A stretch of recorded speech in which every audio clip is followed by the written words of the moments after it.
Because you don't have a lot of liquidity in the vanadium market. That also was part of the factors driving that kind of outsized, appreciation in the price.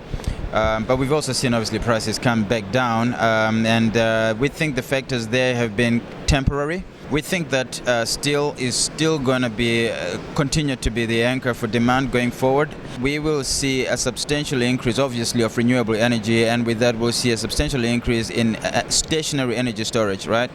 And we may see something in the order of 2,800 gigawatt hours in installed stationary energy storage installations by 2040. That's according to Bloomberg, right? That's up from about 17 only last year. Primary producers, in our view, are best placed to respond. And of those primary producers, you've got Bushveld, you've got Glencore, and you've got Largo, right? And we have 2 facilities, 2 out of 4 that are operating in the world. And within those 2, we think we can scale up our production to almost 10% of the global market.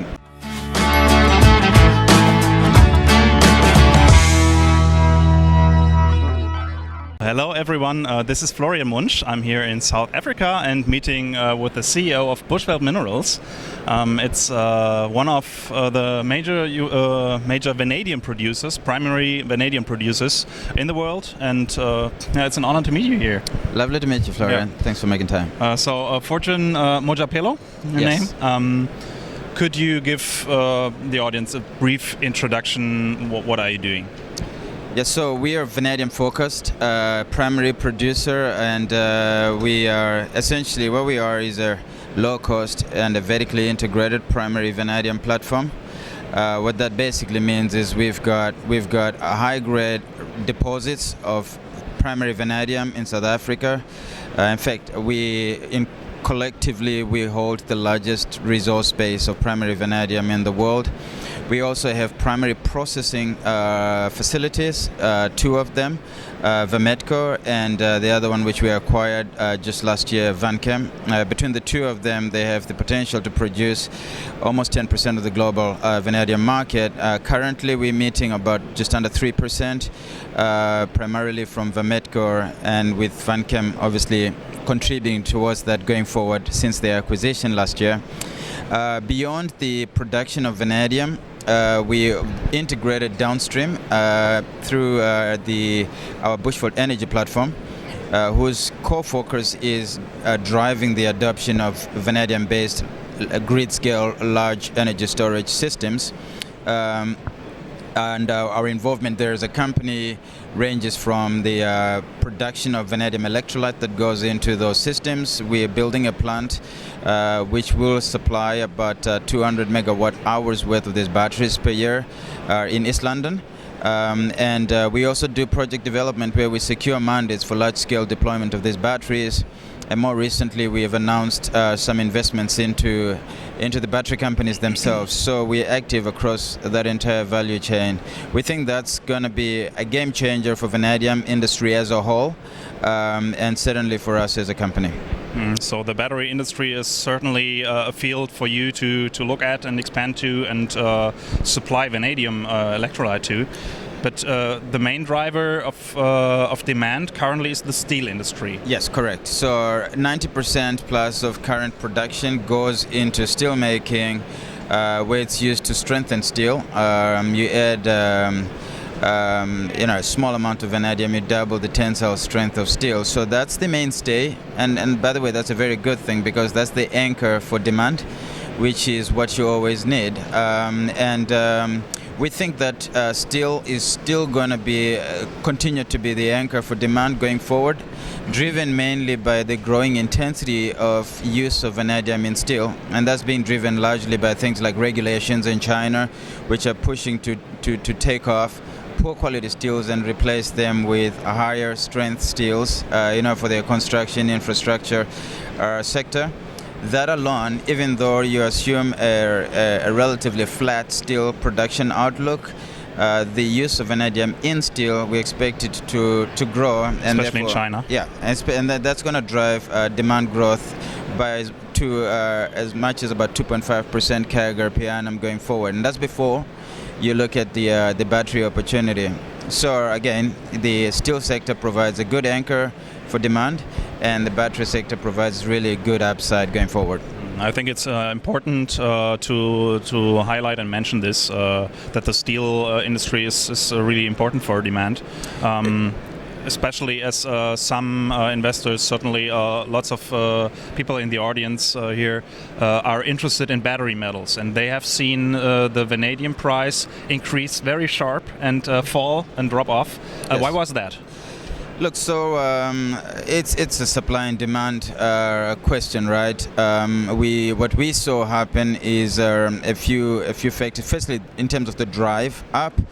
You may, I don't know if you're aware, but back in about 2015-16, Highfield Steel and Vanadium stopped producing, went into business rescue, and subsequently is not producing vanadium anymore. The result of that is that we saw a significant amount of vanadium production go off the market. That left the market balance in deficit. Now, if you look at the structure of supply, right, as I said, demand has continued to be robust going forward, has been strong, supported by the steel sector, but supply didn't catch up. And that deficit, we think, we saw it drive vanadium prices quite significantly up, because you don't have a lot of liquidity in the vanadium market. That also was part of the factors driving that kind of outsized, appreciation in the price. But we've also seen, obviously, prices come back down, and we think the factors there have been temporary. There's a new standard in China, as you might know, which was introduced in November 2019. That new standard was expected to see a significant growth in the demand, and it still will do that. But the implementation... A new standard, especially in China? Or it's in China. Okay, it's in China. Okay. And it's meant to sort of phase out grade 2 rebar and move more towards grade 3 and grade 4 rebar. But the key to make about this is it's about how it's enforced, right? And what we saw is that the enforcement of that standard hasn't been as strict. And in part, that's because of what happened with vanadium prices, in our view. But going forward, what we saw, that was 2018 in November it was introduced. In 2019, however, a few factors we saw. One is significant increase of niobium imports into China, as niobium can be substituted for vanadium, even though vanadium is much more preferable and stable and easier to use in steel making. Combined with the not so strict enforcement of the new standard, it created an environment, we think, which saw I think a perceived sense of surplus, but there's never really been a surplus in the vanadium market, and we've always believed that structurally we're still in a deficit environment, and that's why we started to see already prices have bottomed and have started to edge up already quite significantly. So we can expect more demand for the steel industry, growing continuous demand. For the battery metals side, some people are very excited about the vanadium redox battery. Yes. Is this, in your opinion, a new technology to be used, for example, for energy storage? Yeah, so I'll give you a few numbers, right? They predict that with the whole energy transition towards cleaner energy sources, that we will see a substantial increase, obviously, of renewable energy, and with that we'll see a substantial increase in stationary energy storage, right?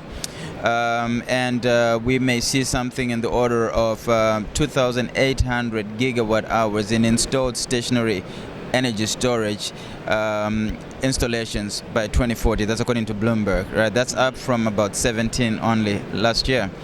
That big growth is going to be dominated by long duration storage. We're talking 4, 6, 8 hours storage, and that space is a sweet spot for vanadium redox flow batteries. They're a lot more competitive. They've got a long life cycle, 20-25 year life, and they're incredibly safe, and they're very cost competitive. So we see as a really good opportunity for vanadium redox flow batteries in that space.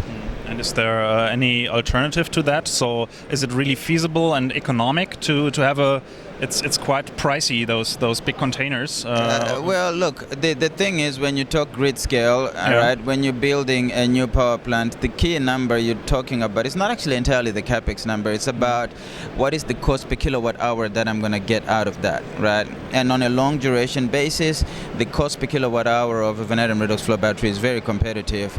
And the technology is not in a lab, it's in commercial deployment today. Some of the largest stationary battery installations in the world today are vanadium flow batteries. Indeed, the largest being built today, which is 800 megawatt hours, is a vanadium redox flow battery which is being built in China. And we'll see a lot more large-scale batteries like this being built going forward.